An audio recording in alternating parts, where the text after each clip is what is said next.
Welcome to the Rational Egoist. I'm your host, Michael Liebowitz, and we are very privileged to be joined today by my favorite Trump supporter, Reese on the Radio. He is the host of the Reese on the Radio Rundown on his own site, and he's also the host of Reese on the Radio Rundown every Sunday at 1 o'clock on WTIC AM radio here in Connecticut, which is also available on the Odyssey app. Reese, welcome. Welcome back. This is your third time on the show. Is this my third? It's your third, yeah. Wow. You see, they're starting to meld together. I thought this was my second. No, so no. third. Okay. No, it should be much more than that, but you've gone big time on me now. I don't know about all that. I'm Sunday show. I call myself your friendly neighborhood Reese on the Radio. I'm a quieter guy than I used to be. So indeed. A couple of weeks ago, maybe 3 weeks ago, I was on the Todd Feinberg show for all 3 hours of his show, and Reese is a regular guest. Reese, I'm talking about when we talked on the show. Reese is a regular guest on the show and a frequent guest host on the show. But anyway, Reese, you called in on a Thursday and you decided to start a big argument with me about Donald Trump. And we didn't really have time to get into it because it's a short segment. So I figured I'd have you here and we can be here and argue. So I do not support Trump. Now, let me just be clear. I don't oppose and I don't take issue with people that vote for Donald Trump. Okay. I personally wouldn't, but I understand we live in a two-party system and many people feel that they have to vote. Many people might vote for Trump for tax cuts and some deregulation, makes their life better, whether they like him or not. I have no problem with that. No issue at all. Right. The problem I have is with this, for lack of a better word, deification of Trump. That Trump can do no wrong. That Trump is the greatest president that we've ever seen. He's a strict constitutionalist. He's pro-freedom. He's defending us from the world. All that stuff is, and when you just start defending everything he does, that I have an issue with. Now, you took an issue with me for me taking an issue with him. So with all these issues going on, explain your issue. Okay. Well, my issue isn't your issue with Donald Trump. I understand people's issue with Donald Trump. Much like there were people who understood my issues with Barack Obama. And in a lot of ways, I was just like you during the Obama administration, because there was a lot of, and you're familiar with that, there was a lot of deification, as you put it, for Barack Obama. We had kids singing songs in classrooms. I did interviews in February of 2008. I'll remember in New Hampshire, as he was giving a speech, there was a young girl literally screaming and shaking about having seen one of his speeches. It was for me, I'm looking at that and I thought it was weird. And some people would use the term cult-like adoration for Barack Obama. But I didn't take issue with the people who were deifying Obama. I understood it because of the platitudes that were applied. Hope and change. We were going to end global warming, things like that. Things that people were very hopeful that he could do. And I'll never forget Barbara Walters' famous interview with Bill O'Reilly, where she said there were many of people who thought of Barack Obama like the Messiah. And for me, that meant all bets were off. What do I mean by that? All bets are off when voters or supporters deify their candidate. I told people that pendulum must swing, because it always does, both ways. And here we are with Donald Trump. And you're noticing that now, that there are people who say that Donald Trump can do no wrong. My response to that is, hey, we went through this in 2008, the Kardashian candidacy of Barack Obama. I mean, it was like, Bill, what was it? Rush Limbaugh used to call him President Kardashian. And I thought it was, he had a celebrity type air to him. Donald Trump is experiencing that in a very rock star way. My issue isn't with your issue with Donald Trump. My issue with you is your issue with those who deify him. And I think that, not that it's misguided. I get where you're coming from, because it is the Donald Trump can do no wrong. And it looks kind of slavish to a large degree. And I totally get that. However, I've learned to stop making it or creating adversaries in that regard. People are going to deify Donald Trump, whether we like him to or not. And we just kind of have to get used to that. Donald Trump will be over. I deified Ronald Reagan. But now people say, the era of Ronald Reagan is over. Now it's the party of Trump. Yes, because Ronald Reagan is dead. So should I respond to that by saying the era of John F. Kennedy is over? Like, yeah, of course it is. It's over. Things change, things ebb and flow. People relate to certain people in certain ways. Is it sometimes over the top? Of course it is. Is it sometimes just plain and ordinary? Yeah, but I think there's a lack of control here that people are more or less upset with. We can't control how people are going to deify or not, for that matter, Donald Trump or anyone for that matter. You know, Anna Navarro, and I'll say this last thing. Anna Navarro said on Bill Maher's show this weekend that she would vote for Joe Biden if he were on life support. Now, isn't that a degree of deification? Like, he can do no wrong? Come on. I think what that is the Satanification of Trump. That's what I think it is. Yes, yes. But first of all, with Obama, I absolutely hated when Obama was president. I couldn't stand Obama for that very reason. And you know, anytime you criticized him, it was racism. Right. It was awful. I couldn't stand it, because to me, it had nothing to do with race. He was just, it was very similar for me in regards to Obama as it is with Trump. Is Obama was a politician. Yeah. He did what politicians do. Clearly. Trump is a politician who does what politicians do. And a very similar dynamic also, where Obama promised that he could get everybody to work together. That was what he was going to bring people together, and the oceans were going to stop, or whatever he said. I don't know, stop rising, whatever. Right. But he claimed he could do that. Then when he couldn't do it, he blamed the Republicans. Right. They won't work with me. Well, hold on, dude. You claimed you had the mojo. You were going to get him to work with you. Flip it. Same thing happened to Trump. Trump said he's the deal maker. He can work deals across the aisle, this, that. And then when it doesn't happen, people defend him and say, oh, but the Democrats won't work with him. But he said he could get him to. Right. I just don't like giving politicians a pass. I remember when Obama, he might have been just running or might have just been a president. I don't remember, but there was a conversation between Brit Hume and Juan Williams. Okay. And Brit Hume said, you know, I kind of drank the Kool-Aid a little bit on Obama myself. And Juan said, Brit, he's a politician. And he wasn't saying it like, you know, this guy's such a dick, whatever. What he was saying was, he's going to do what politicians do. He's going to engage in demagoguery. He's going to stretch the truth, if not outright lie. That's what they do. Right. And that's what I sort of want people to understand. At least one thing. I don't know if I want people to understand. What I would like to convince people of, who aren't convinced already, is that politicians are not our friends. They're not there. Like, I see stuff on Facebook with Donald Trump, and they've got him with a lion, and this is our lion. And it's like, come on, man. Like, this is not your savior. Right. You know, if you like Trump because your taxes are going to be lower, who the hell wants to pay high taxes? I get that. Right. But he's not our savior. But I think, Mike, what we're watching here in a lot of ways is sort of payback. And I really do believe that. And again, I can't be right because I don't know what people's motives are. But I do believe this. And I think there's enough empirical evidence to support it. You mentioned something very early in what you said about Barack Obama. Any challenge to Barack Obama was, you're a racist. Yeah. Right? And hold on one second, Reese. I just want to add to that too. And heaven forbid you were a black guy criticizing Obama, you were a sellout or whatever. You just couldn't win. There these built up defenses that are going to shoot you down and ignore the legitimate criticisms you had of this man or his policies. 100% right. And that's where I say about the pendulum swinging back the other way. So there were people, Barack Obama was bigger than life as a politician.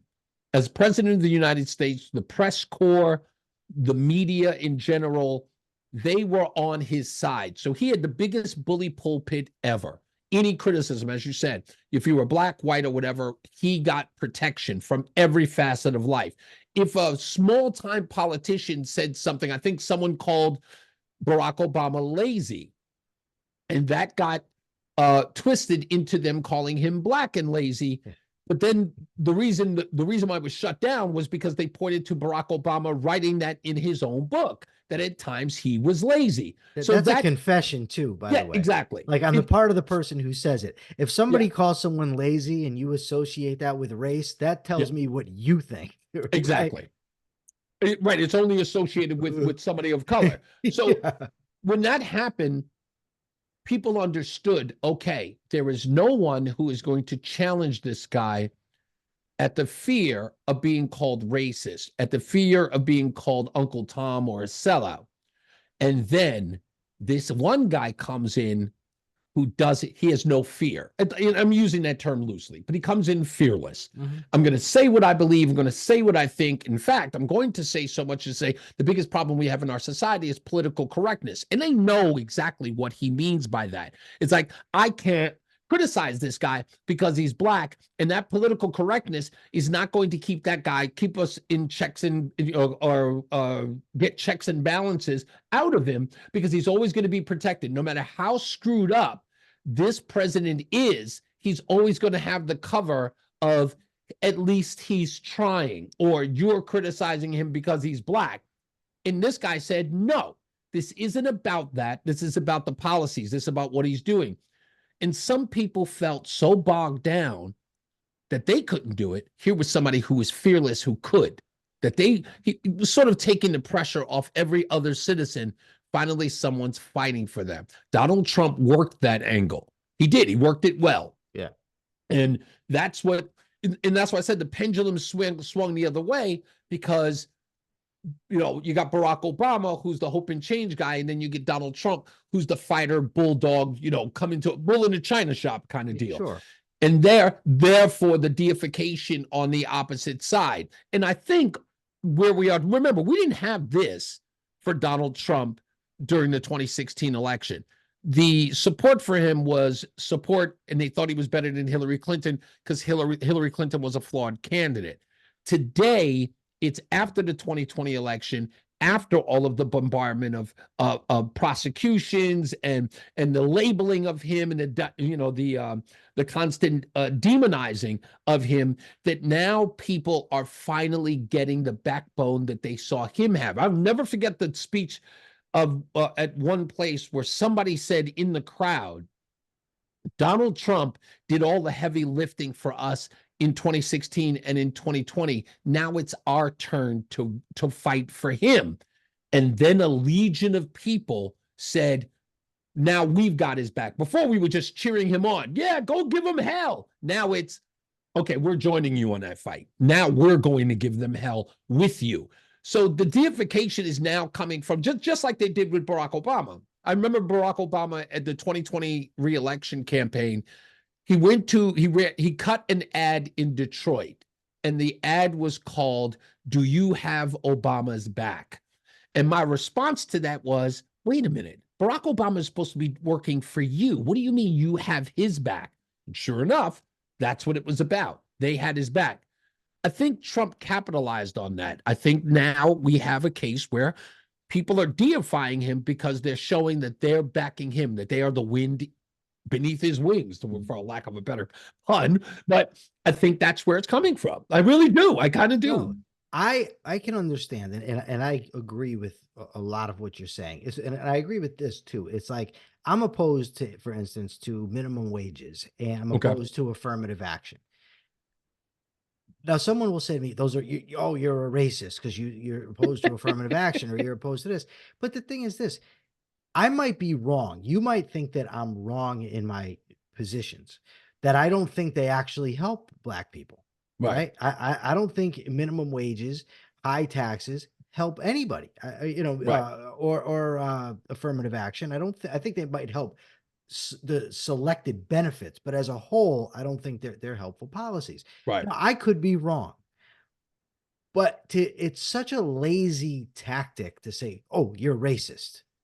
Those are the policies you support. Those are racist policies." Right. Look, if you want to show me I'm wrong, show me. But I do think that people get tired of being called racist all the time. Sure. You're a racist. That's racist. That's a racist view. when people are actually trying, you know, to move past that. And Yeah. look, I'm not saying, like some people might say, get over it, it's all in the past, because I've never experienced racism. Right. So I'm not going to tell somebody that has, just get over it. Wait a And minute, hold on. You've never experienced oh, racism? that's not true. I have not Okay. in prison, but Yeah, I was about to say. I'm yeah, just yeah, like, no. you were there long enough to experience Yeah, it. yeah, no, absolutely. I've had people be racist towards me, yes. But Sure. what I mean is like in a job market or, Right, right, you know, coming up at school, whatever. So I'm not going to pretend I understand what it's like to go through that, right.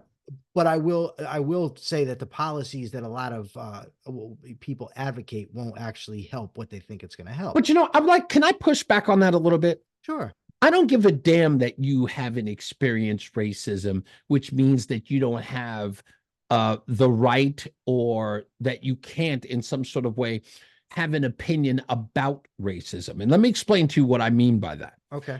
When people tell you, and there's this great little, it's a cartoon that I saw on Facebook many years ago. It's a black woman and a white man, and the black woman says to the white man in the cartoon, "You don't know what it's like to be judged by the color of your skin." And the guy's response is, "You're doing it now." Oh, sure. I mean, No, we you're all right. experience it. Sure. It's like, but the facets of it is, the difference is that the commonplace in this debate is that you have to be brown, or you have to be a foreigner in some sort of way, right? Or you have to be a woman in order to experience these things. And therefore, if you're white and heterosexual or whatever it is, like, you can't experience any form of that because, again, a part of your privilege. And I say that's nonsense, because today we're experiencing that full-throated on every facet, in every facet of our lives. Yeah, I agree with you, and that I certainly can speak on it. I just mean that, like, it's like if somebody suffered a death in the family, for Right. instance, and the person's depressed, and someone says to him, "Oh, it's time to get over that." Right. But I don't like to do that when people, are resentful, or they're angry, upset. Sure. Whatever. Just move beyond it. Do you understand? So Right. I'm not one of those guys, and I'm guessing that a lot of people are like that. And then it's like they try, and the more they try, the more they get called racists, and that shit that pisses people off. It does. You know what I mean? It pisses. And I think people that's off. what happened. I think that's the case with Trump. There's a piece that I remember, and I always make fun of it because I call him one of the crying Negroes. Van Jones and Bakari Sellers, they're the crying Negroes over at CNN. They love, give those Negroes an opportunity to cry, they take it. Van Jones, would you like to cry about this racist incident? On cue, this freaking guy. But I'll never forget on election night when Joe Biden wins in 2020, and they bring out crying Negro #1, Van Jones, and he starts crying about what the world is going to be like now that Donald Trump isn't president anymore. And he says this one line: "Finally, people like my sister won't be shouted at by people in the Walmart parking lot who think that it's okay to just talk to people any way they want to." And in essence, what he was saying was that Donald Trump was giving people, white people, license to be bold or to push back against the opposition, so to speak, right? That, there was a protected class in this society, and you're not allowed to step to them, say anything to them, be confrontational, tell them about themselves. That Donald Trump was giving license to white people to say, enough is enough. You're not going to use your blackness to get what you want. You're not going to use victimhood. And that was when I realized that's what the Trump presidency, or the existence, bothers so much about the left, is that people will finally say, dude, you don't get to be a protected class. There's no special rights for you, special behavior given or treatment that goes to you. That's enough is enough. That's their threat, because they've been running roughshod over and over and over again. So I get the fact that people finally feel empowered. So what do I say? I say to people on the left, remember what happened when Barack Obama said that he believed that gay people should be married.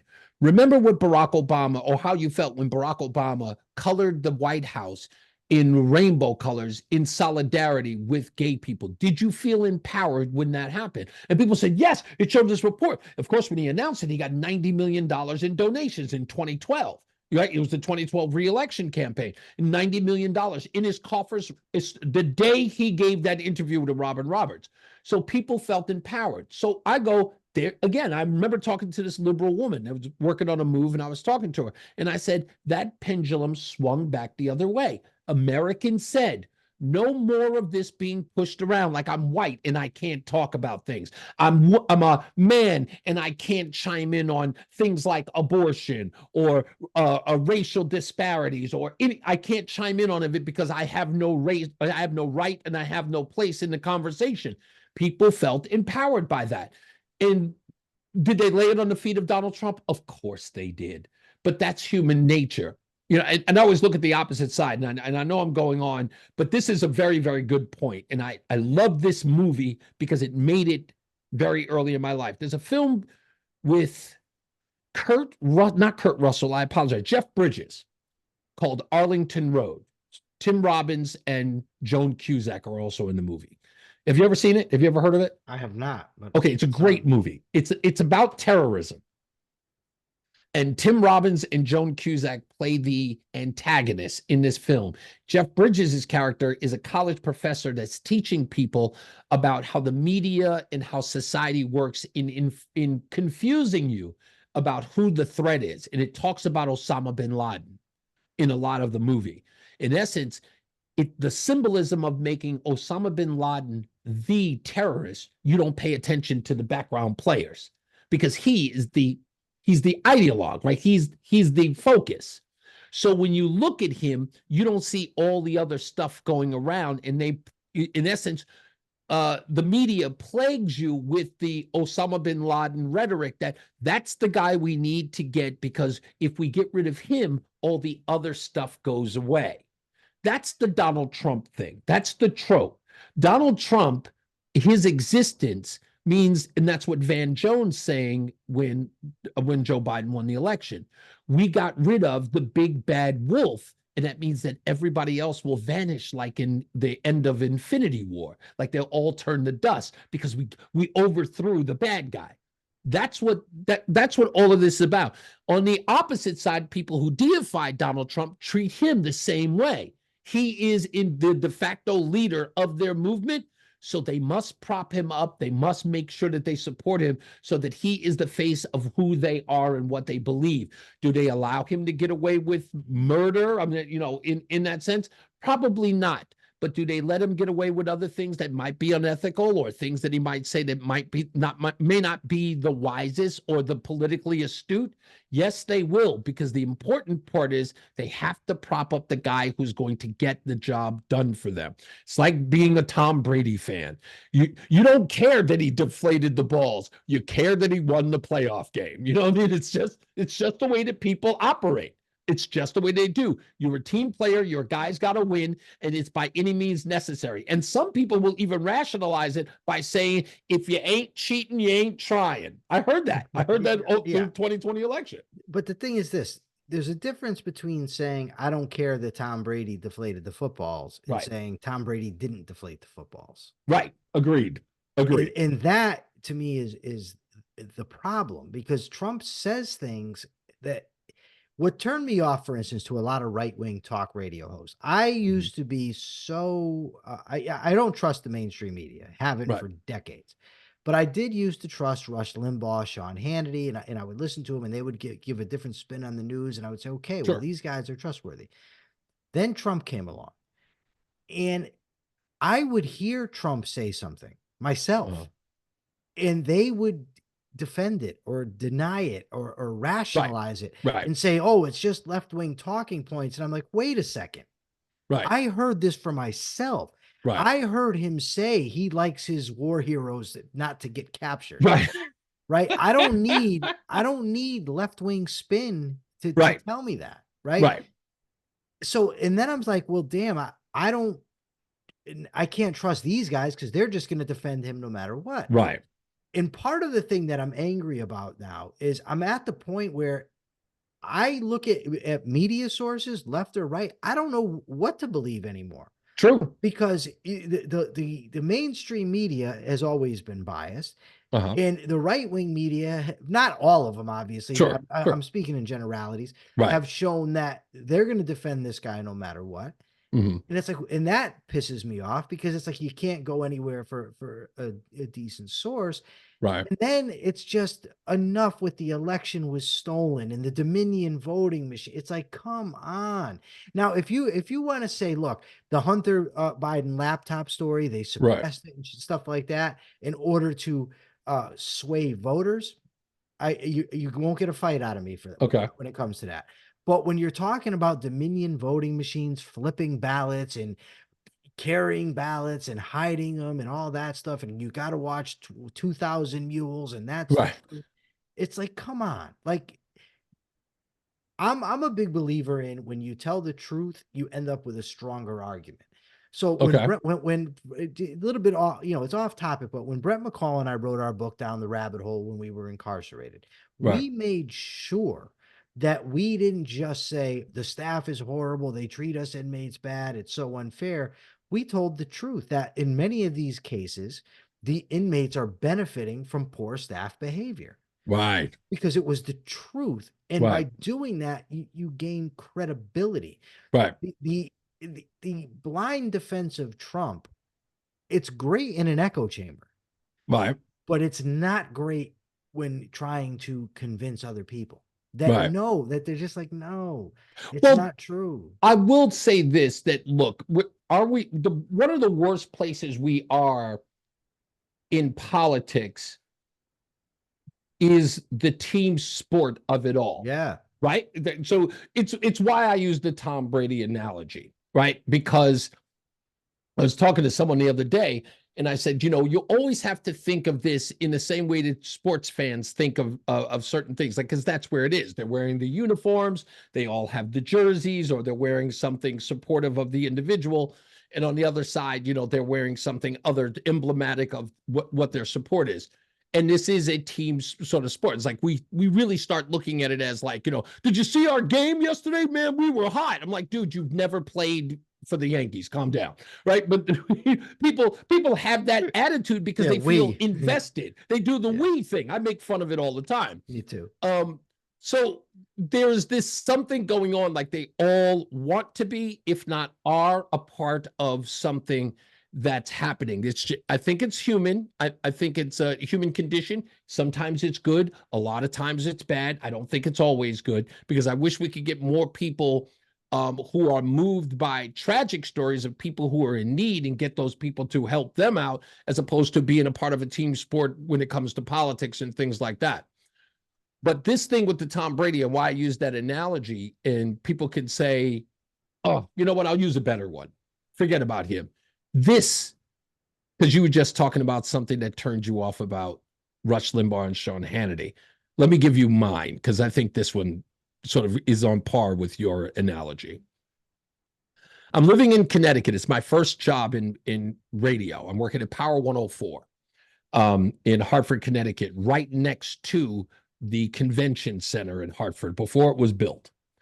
And I'm there. And that summer, I watched the Boston Red Sox in the American Championship League, the League Championship Series against the Yankees. Yankees had a 3-0 lead in that game. And of course, famously, the Red Sox come back 4-0, win that championship, and then go on to win the World Series. When I got back to New York that next year and said, you got to give credit to Boston Red Sox. They got that 86-year monkey off their back, and they won that championship. And the defining moment for me was the way that they handled the Yankees 3 games behind and come back and win it all. No matter where I went, Yankee fans in New York said, it don't matter. We got 27, man. That don't mean we give up one, we'll give them that one. And it was this dismissive, arrogant, like, it don't mean nothing. It wasn't even sportsmanlike. You know what I mean? It's like the curse of the Bambino was huge. And Boston Red Sox earned that. It was storybook. And a true baseball fan, even Rudy Giuliani, who got hell, they asked, who you rooting for in the World Series? And he said, I'm rooting for the Red Sox. And he was on the cover of every paper calling him a traitor. And when he responded, he says, they're in the American League. I'm rooting for the American League because the Yankees are there. And of course, he was giving them props because how valiant it was for them to have won that championship series in a fashion in which they did. Again, everybody can celebrate that. It's the Bloody Sox, it's David Ortiz, it's the whole team. The fact that people in New York couldn't give them those props made me stop supporting the Yankees, and I became a Red Sox fan that day. That day, I said, and I loved the Yankees since 1977. And I said, I'm done with them, because it was like, how gracious can you not be under those circumstances? So my whole point is that these people, whoever they are, they can do no wrong. And I saw that in the Yankee thing, that they couldn't even take like a little bit of humble pie and say, man, what a game. I can't believe they gave it up, but the Red Sox clearly wanted it more. And kudos to them. I hope they win the World Series. Couldn't do it. They just couldn't do it. And I think that's where we are today. When you got Anna Navarro on Bill Maher saying, I'm going to vote for Joe Biden, even if he's on life support, that's not rational. That's not rational. No. I got guys who were saying that Donald Trump is so bad. In fact, I asked my mother-in-law today, I said, you got a choice, Vladimir Putin or Donald Trump. She goes, well, then I guess I have to vote for Trump. I'm like, you don't understand how sick that is? Like, you got to think about it. You know, it's just an amazing place to be right now because, you know, as you said, it's the demonification of Donald Trump. But I don't think any of these people who are on the opposite side, you know, it's like if you want to talk about the deification or the deification of Donald Trump, I think we should really, really take a look at the people who are demonizing him to the level of some of those people would probably vote for Hitler. Sure. And this is, you know, to use the sports analogy, there's sports fans who are friends where I'm a Red Sox fan. And I remember at the time when that happened, my cellmate was a Yankees fan. Right. And we watched the series together and we bickered back and forth, but then, you know, that's over with. And, you know, you have a friend and you might go to the bar, whatever, you're hanging out, you argue about the sports a little, but then you go on with your lives. Right. But then there's people that fight in the stands. Yes. And the thing is with this politics stuff, you and me, a guy like got on me on Twitter, right? He's like, I heard you arguing with Reese, and he's like angry with me. Right. And I'm just thinking to myself, like, Reese and I can argue for an hour on the radio and then go to a party and laugh and have fun. Like, did anybody miss that after we had that back and forth on Todd's show? What did we say at the end? Hey man, I love you, bro. Yeah. You know what I mean? It's just like, I don't hate you because who you vote for. Right. But there's this thing where people like demonize somebody for supporting a candidate. I'm not going to do that. I disagree with you. I'm sure I disagree with you about a lot of other things too, but I probably agree with you about a lot. Every time you and I are on, from when we were at the Holiday Store, you and I would disagree with each other. Like that's our thing. Like in no way, it's so funny because I'm probably in my most, I guess the most honest I possibly can is that from the first time I'd ever met you, I thought, oh, this guy's going to be great. He's of like mind. We're totally going to agree with one another. And then I put you on the air and you were completely like you were completely the opposite. And I'd never gotten my butt kicked so bad on an ideology in the sense of, oh my God, this guy's like nothing like I thought he was. And we're not going to agree. But I felt better about it because, and I think what helped me in that instant was let me know that the echo chamber doesn't work. It doesn't work for me, and it works for no one. No, it right? doesn't. You've got to get out of it. And I know some people who just can't live outside of it. They just know they feel safe. They feel protected. And when they're grouped amongst those people, you get one guy who disagrees with them, they'll all gang up on him. It's like it becomes a gangland, attack. And I realized that those people don't feel safe outside of their bubble for the obvious reason, because either they can't defend their point of view or position, or they are too afraid to articulate it.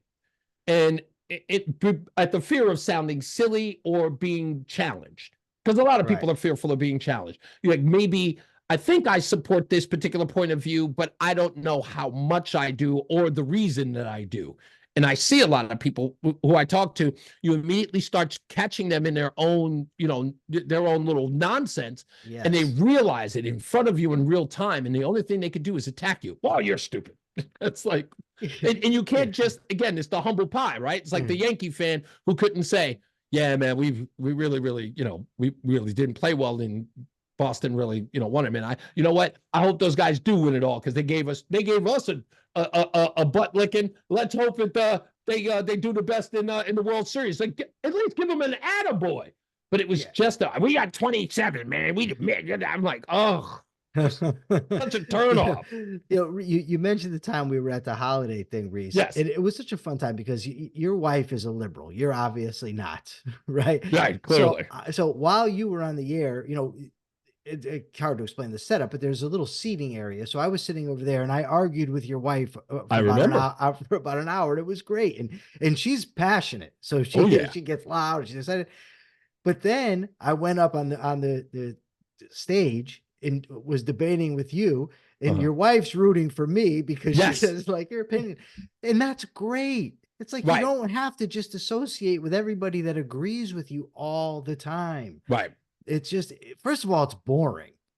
That's true. It's boring. That's but true. Like you said, there's nothing worse to me than when I'm in a conversation with somebody in a debate or whatever, and they use a line on me that I've heard somebody else I've had the same debate with use before.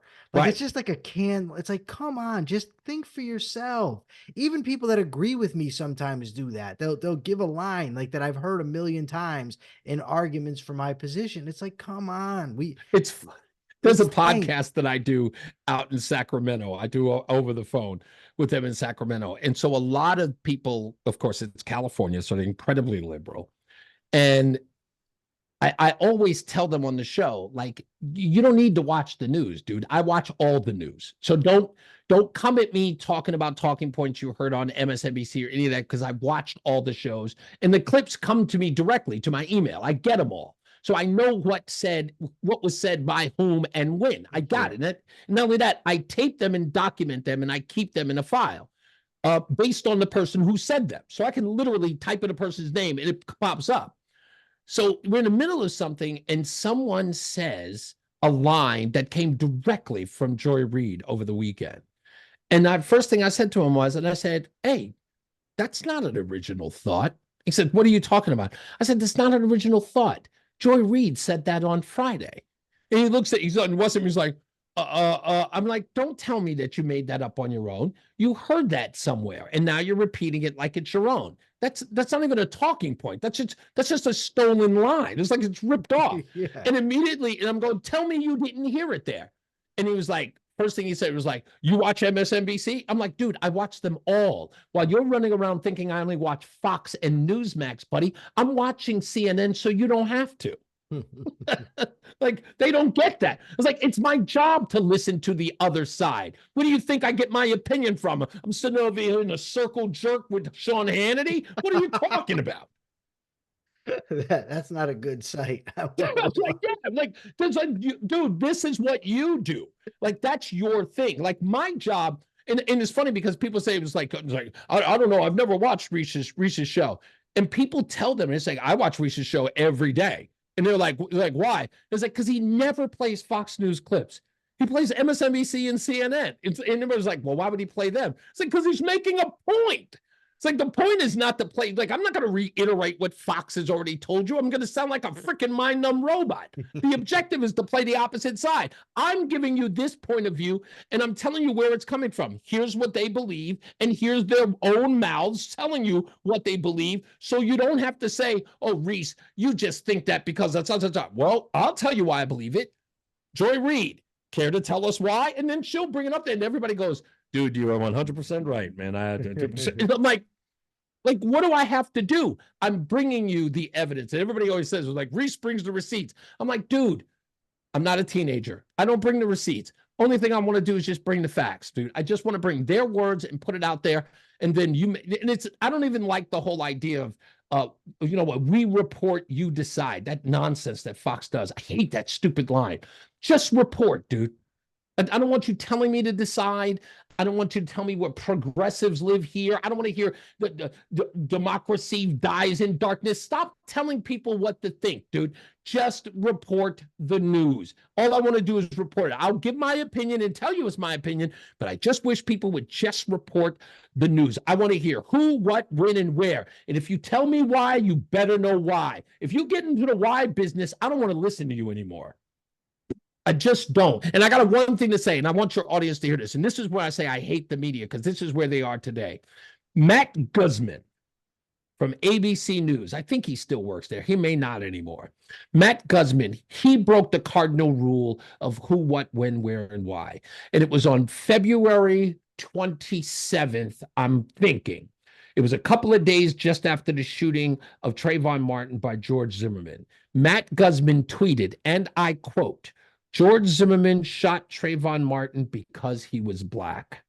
There was no investigation, nothing. And this was the news guy who, by the way, covered the Trayvon Martin story from beginning to the trial. And this guy, days after he was dead, body still cold, said he killed him because he was black. There was nothing to support that theory. And the news ran with it. And that was my thing. And I said, journalism from the time when I was a kid, and I'm no journalism major, but I took a journalism class in junior high, and I'll never forget the teacher said, your job is to find out the who, what, when, where. You never tell why until you know why. And that's the problem with the media today. And I'll say that as much for the regular news media, from ABC's World News Tonight to Nightly News to CBS Evening News. They're doing way too much why and not enough who, what, when, and where. All right, that's enough. Before I let you go, I want two predictions from you. Go for it. First one, does Trump do jail time? And the second, who wins the election in November? Wow. Yes, and Trump. Can I tell you now? I know you want me to go, but can I take a couple of minutes here? Yeah, of course. All right. So let me break this down. Okay, folks. I don't know who you are. I don't know where you are. I don't know what you think. And I don't know what you care about most. But let me tell you this. Okay. We are living in a world where nothing is normal. Nothing. Everywhere you look, we are living in the upside down. And people keep saying, where are we in our lives? Can we really jail a former president?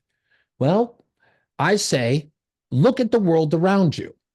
We're doing things today that we never thought we would do 20 years ago. Right now, the world is upside down. And there would be nothing more important than for this judge to sentence Donald Trump to jail. It must happen. Not should, not could. It must happen. Juan Merchan must have Donald Trump put in handcuffs, even if they're not going to allow cameras in the courtroom. A court reporter, a sketch artist must put that image out there of them putting handcuffs on him and leading him into the jail. Because without it, we can't get a guaranteed November win. I think it would be the ultimate, and I believe, to be honest with you, I believe that it would be the ultimate, and I think it would turn the entire tide, not just for independents, but I believe that Democrats alone would see that image, and it would be, to be honest with you, I think it would, I think Donald Trump would run the table in November. I think he'd run it. I think he'd win California, to be honest with you. Wow, that's a hell of a prediction. Win California. Yeah, well, you have to look at it this way. A lot of people don't believe me when I say this, but look, the criminal justice system is really on trial right now, and it's not about Trump. It isn't. More and more stories are coming out about judges who are doing the most insane things. There's an article from 2020, 1,500 judges who are doing things that they should have been taken off the bench for. 9 out of 10 of them kept their jobs. One got a DUI that was so bad that he had to take a breathalyzer before he took the bench. Okay? During his DUI. You know what aggravates me? about this situation with Trump in the New York case. Yeah. I happen to think that some of those other cases are legitimate. The New York case, from everything that I've known, and I don't know much New York law, but from the Okay. people I've talked to that I trust, he got railroaded in New York. Clearly. What I don't like, though, is all of the sudden people on the right saying, oh, look at how horrible the criminal justice system is. It's a two-tier system. They're mistreating Trump. Wait a second. Yep. And here's where I'll go back to the race stuff, because for decades, Black people have been complaining about how corrupt the criminal justice system is. And people on the right, stop complaining. If you don't want to be in jail, don't commit crimes. Yep. So don't all of a sudden just come out of the woodwork because your guy now is dealing with it and preach to me about how shitty it is. I've been preaching about it for years. I've been telling him. Yeah.